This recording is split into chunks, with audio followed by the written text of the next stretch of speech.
this chance at seeing you. Welcome to the latest edition of the Cranky Curmudgeon Corner. My name is Paul Thomas, and this evening we are going to discuss our fragile experiment. With us, Thaddeus Polhemus and Whitney Brooks. After the surrender of General Cornwallis in Yorktown in 1781, a series of events occurred which ultimately established the United States of America. The Treaty of Paris, ending the Revolutionary War, was signed in 1783. The Articles of Confederation, signed in 1781, was scrapped at the Constitutional Convention in Philadelphia in 1787. George Washington was inaugurated as the first president in 1789. In the meantime, there was a Pennsylvania mutiny in 1783, a secessionist movement in North Carolina in 1784, the Shays Rebellion in Massachusetts started in 1786 and lasted nearly a full year. Even after the Constitution was ratified and Washington was president, another rebellion over whiskey taxes started in 1791 and lasted for nearly 3 years. The experiment had a very rocky start. Do you think all this initial turmoil helped, hindered, or had no effect on attempts to form a more perfect union? Thaddeus, how do you think that things started out, and with all this going on, did it help us or hurt us? Well, I think of these rebellions as more or less integral to the forming of that more perfect union, in that they tested that union, which had been established and provided lessons in how to cope with the many uprising and rifts and unrests that would follow throughout our history. If they had not happened in the nation's infancy, they might have festered over years or even decades, as did the issue of slavery, only to explode much more dramatically later on with possibly more negative outcomes. So I really think that the bad stuff that happened, all these rebellions and things like that happened, of course, now we think of them as part of our history, but really they were integral to getting our nation off the ground. Okay, so you think they helped? Yeah. I mean, you could also look at it as like a blueprint of, you look at all like the things that caused all these rebellions and be like, okay, well, this is what not to do going forward. And and how like these are the things that we did that helped, satisfy the rebels. And these are the things that didn't work. And, what can we use going forward the next time this happens? In 1619, a boatload of human beings kidnapped from their homes in Africa were brought to Virginia for the single purpose of becoming the property of white landowners to work, breed, and provide sexual pleasure to those owners who chose to rape them. 168 years later, the institution of enslaving human beings of African descent by white owners was codified in Article 1, Section 2 of the U.S. Constitution, where it declared a free person to be counted as a whole number and all other persons being only 3/5. These historical facts cannot be disputed, nor can the Tulsa Race Massacre of 1921, which destroyed 35 city blocks and killed 300 African Americans in the Greenwood section of that city. Yet, the interpretations of racism and white supremacy continued to polarize the American population, when in January 2021, thousands of white insurrectionists tried to overturn the results of a presidential election because they didn't want the votes of millions of Black citizens to count. if we do not reconcile the disparity of race relations that started in 1619, what is the likelihood for the experiment to endure? Whitney, how do you think we're going to make it if we don't get this figured out? There's, well, in my lifetime, I guess I should say, I don't really know how much progress has happened in my lifetime. I'm 35 years old. I was born in 1986. So by then, you know, the civil rights movement of the 60s was over. And, you know, Black folks had the right to vote and all of that stuff. But I think the biggest change that's happened as far as, like, I guess, race relations in my lifetime has been the evolution of technology in order to shine more of a spotlight and highlight police brutality against Black folks and people of color in general. Because, you know, it started with Rodney King, where somebody had, you know, a big clunky camcorder and recorded the whole thing, and people were like, oh, I can't believe this is happening. And now everybody has a cell phone with a video recorder. And, you know, some people think that you know, these murders of Black folks by police and, you know, assaults are happening more frequently, but the truth is that it's not happening more frequently. It's just being documented more than it used to be, which, you know, in turn led to the prosecution and eventually, you know, prosecution of Derek Chauvin and his sentencing and all that, which I think is a major step forward as far as race relations go. Do you think that particular case is a real step forward as far as society, or just an aberration? I hope that it's a step forward. And I had this conversation a lot with people after it happened, both Black folks and non-Black folks. And, you know, the Black people that I talked to, a lot of them were kind of whatever about the verdict, because they're like, you know, it's not enough, and it's not, I don't know, they just thought that either his sentence should have been longer or more strict, or I'm not really sure. But honestly, I see it as a win because it sets a precedent. And so hopefully going forward, if and when this happens again, it will be easier to get a guilty verdict. You know, like I said, if and when this happens again. Well, I think it's going to happen again, but probably not with as many cameras and as many people that are witnessing it. Thaddeus, how do you see the success of the experiment of the Republic enduring with race relations being as they are? Well, it looks like we have a heavy lift in front of us if we're going to make real progress, and if we are going to be what I am about to tell you I think we should have been all along. The sad truth is that American white racism, which is predicated on 400 years of effective slavery, if not legal slavery,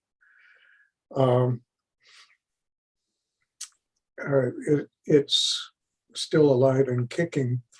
To reconcile the disparity of race relations, we need to disabuse a large portion of our white neighbors, and to a great extent ourselves, because we have to be looking into ourselves as you know, me and you, white people.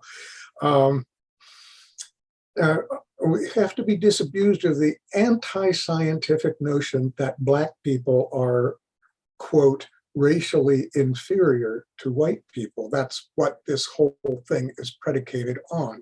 A lot of the literature establishing slavery is, it gives a bunch of gobbledygook about how, the Black people are less intelligent and blah, blah, blah, blah, blah, which is based on that's what we want it to be. So we'll just say that's what it is. And I say, why is this anti-scientific? Well, just plain biology 101. If you put a male creature and a female creature in the room and they copulate and they produce offspring that is viable and fertile, they are by definition members of the same race. So we do not have a Black race and a white race and a Asian race. We have a human race. We are all the same. But getting people to that point is the basis of what needs to be done. Everybody, every human being on earth has to acknowledge every other human being on earth as being members of the same race. The business of you're being a different race because your skin has a different pigment from mine it's a made up fairy tale. That's what we need to undo. And it's got a long history that needs to be unwound and undone. You're seeing this as more as a overall consciousness thing that we have to arrive at, an understanding of the science of our biology. Yeah. If we're going on to the next question, I would say that, how does it look? How does fixing this look? Well, a few possible things would be one, intermarriage between people of different colors should become so commonplace that it is unremarkable, completely unremarkable. And we can look at all levels of society and all corners of society and find people of all nationalities and all colors found everywhere. That there is nothing that is ever, color of your skin should never, ever be a consideration of your eligibility for anything, any position in society. Your education, your innate talents, those are things that might separate you from other people, but not your skin color. It just, Okay, well, how does affirmative action work with that premise that you just laid out? Well, that's a little curious. Yeah. Because, well, in one respect, we cannot ignore the fact that we're different colors. I mean, you can't ignore the fact that one person is tall and one person is short. You can't ignore the fact that one person is brown and one person is pink. But, affirmative action is, it seems like, because you are this, we're moving on this. I don't know, because people of color have been systematically disadvantaged in this country for 400 years. It would seem that we need to turn around and give people a little bit of a hand up. If they are, if they want to move ahead in society, sometimes somebody has their hands so full of baggage that someone else has to open the door for them. Okay, I like that explanation. Whitney, do you see?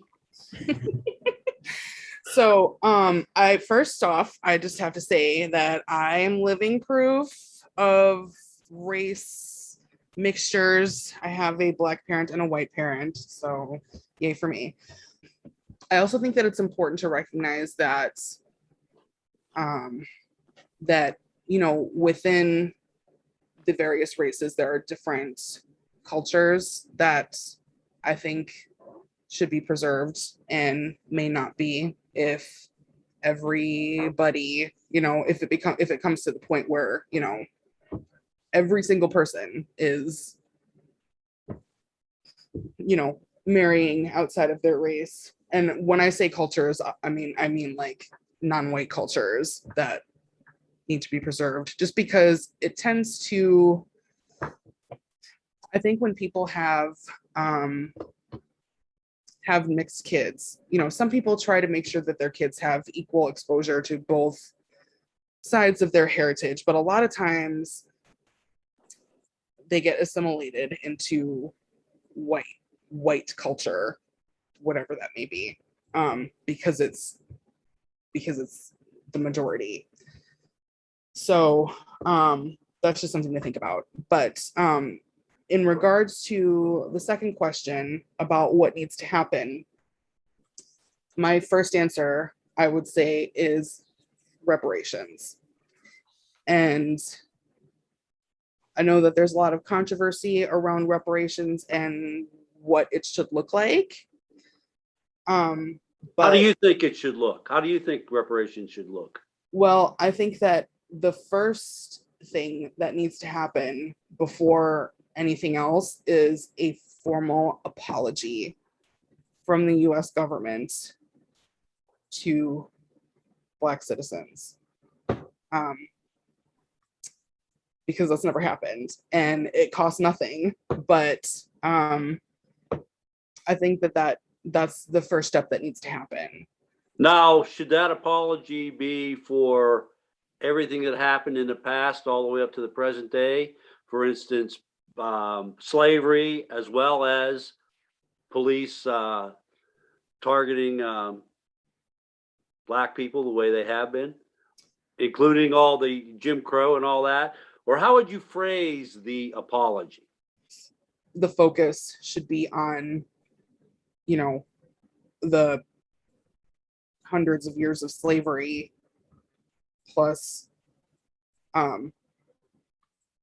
Jim Crow, like you said, and the whole civil rights movement. And that's not to say that I don't think that apologies need to be made for more recent things like police brutality, but to start with, because so many people have such an issue swallowing the idea of reparations anyway, that I think it needs to be a multi-step process. And I think the first step is apologizing for the huge obvious things that everybody learns about in their history classes. Going back to affirmative action, I feel like that was the idea behind affirmative action was a good one, and you know, could be considered like an early draft, but like an early effort at some kind of reparations. But I think that instead of trying to, you know, like you said, give people a helping hand, I think it's more important. Well, like, yes, we should be doing that. I'm not saying that we shouldn't, but I think it is more important to try to remove the obstacles and barriers that they're facing to begin with. Like, I don't know if you've ever seen this, but there's a graphic of 3 people watching a baseball game over a fence. It's like a wooden fence that you can't see through. And the people are varying heights. You have like a really tall person, a, you know, medium-sized person, and a short person. And so it talks about the difference between equity and equality. And equality means everybody gets a box to stand on. And in the graphic, the shortest person, even standing on top of the box, still cannot see over the fence to see the game. And the tall person, who could see over the fence to begin with, is now standing on a box and is really tall over the fence. And equity means giving people what they need to not necessarily get ahead, but to, you know, have a fighting chance. And so in that graphic, the tall person has no box, the middle sized person has one box, and then the very short person has two boxes, and they're all the same height above the fence and they can all see the game. That's the most common graphic that I've seen. But in recent months, I have seen a more kind of like updated version where there's a third panel where the fence has been the wooden privacy fence has been replaced with a chain link fence that you can see through. And that is that's the example that they give of justice. So instead of necessarily giving people the tools that they need, you take away the barrier that's obstructing them to begin with. And so I think a major part of reparations is going to be, major efforts and dollars into programs to help, close the wealth gap, and to, put, better money into education systems to try to remove the school to prison pipeline, things like that.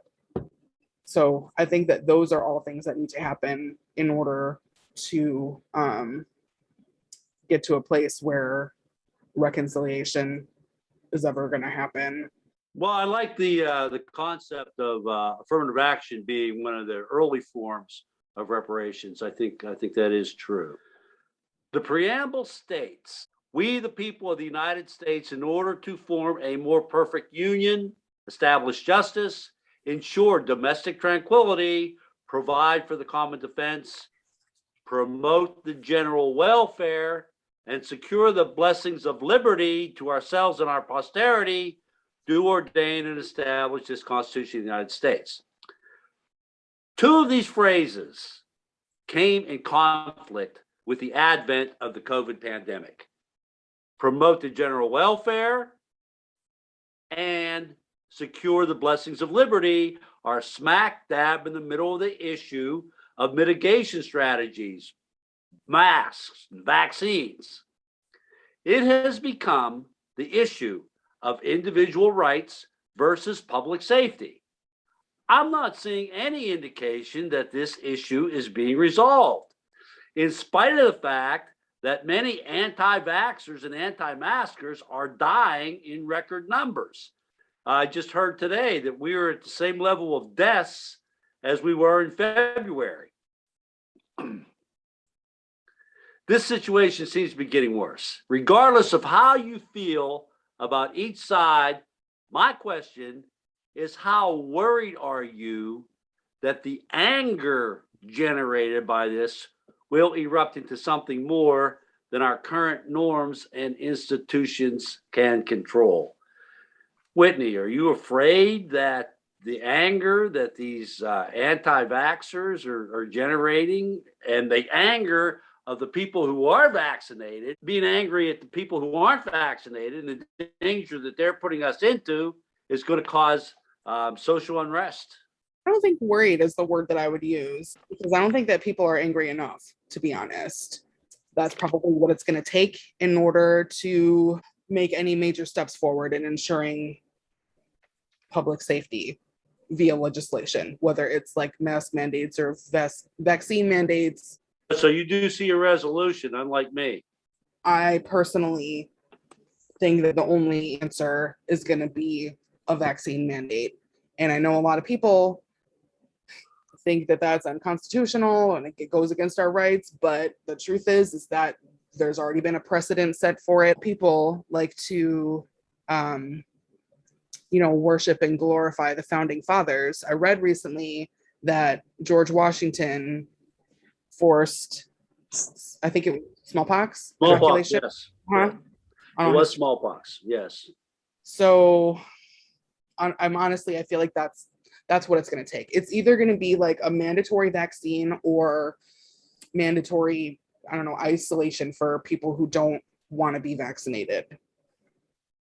Well, a lot of people now are given the choice of get vaccinated or get tested every day. My nephew, my unvaccinated nephew, was told that at his job, and he was also told that if he gets sick, he has to pay for it himself. Mm-hmm. Yeah. Yeah, I have heard that one of the ways that people have been combating anti-vaxxers is by raising the insurance rates, like the premiums and whatever you have to pay monthly to, just an exorbitant amount because you're not vaccinated. And so in order to bring that back down to a manageable payment every month, you have to get vaccinated. Well, they do have lower insurance rates, health insurance rates for non-smokers than they do for smokers. So that's a choice as well. Thaddeus, what do you see about this anger? Are you angry like I am over the? Oh, you just wait until you hear what I've got on my soapbox right here. All right, jump on it, buddy. We're waiting. I'm going to go on and on. But anyway, this claim of, quote, individual rights is in a way a falsehood. Here's why. While everybody has individual rights, one principle has fallen into disuse in American society in recent generations, not just this year, but I say in my lifetime. I've been around a few years, and that is the limits that must exist on your personal rights in order for them to have any meaning. I express this in this way. Get your pen and write this down. Your rights end where mine or the next person's rights begin. You can do or say or decide anything you want as long as it has no possible effect on anyone else. That freedom flies right out the window when you're talking about a communicable disease. If there is any possibility that you could transmit an infection, be it COVID-19 or the flu or the common cold, to another person, you do not have the right to choose not to take the medically dictated precautions against doing that transmitting. Repeat, you do not have the right. And double exclamation points. Because where your neighbor's right to remain well or even alive begins, your rights end. Triple exclamation point. Now, this principle is enshrined in President Biden's more recent policies, either demanding at the federal level or recommending demands at the local level that people who have contact with other people, which is pretty much 100% of the human race, must be vaccinated or be tested, wear masks, or all three.